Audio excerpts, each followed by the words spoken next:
We have been creating cities for thousands of years. This is the first time in human history that the majority of people are living in urban environments. But we have to stop and ask ourselves, is this the best we can do?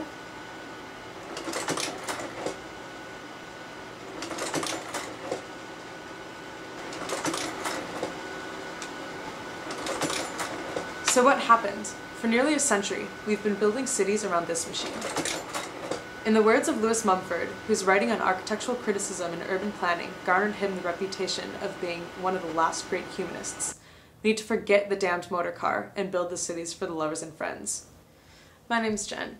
My friend Kurt and I will be setting out to document the social and political movement of livable cities in Latin America.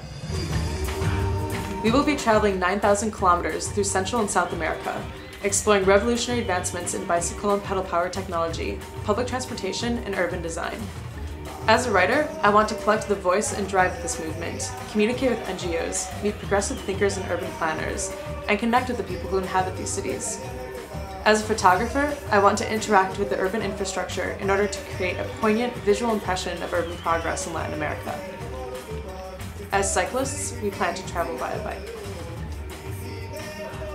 While apprenticing at Bikes Not Bombs in Boston, I was first introduced to these innovative, completely inspiring ways that bicycles and pedal power technology can be used to improve one's quality of life.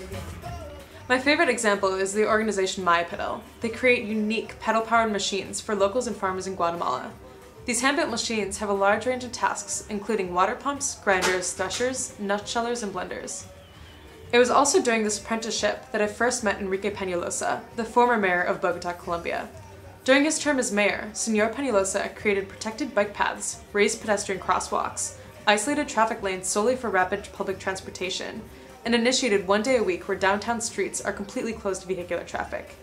He created or reconstructed more than 1,000 parks and planted 100,000 trees. It was because of this that I learned that our design can be a contributing factor towards social equality.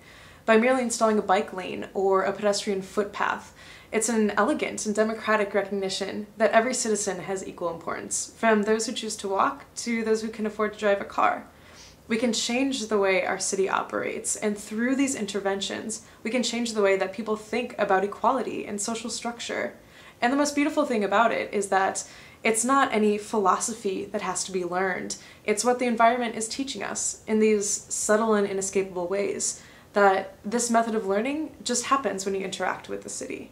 In the States, we tend to measure urban progress by this notion of productivity. How fast can we get from point A to point B? Yet this way of thinking is contributing to hideous, dangerous, hostile cities. This project hopes to address this shift in urban ideology, that we need to start prioritizing our health and our joy.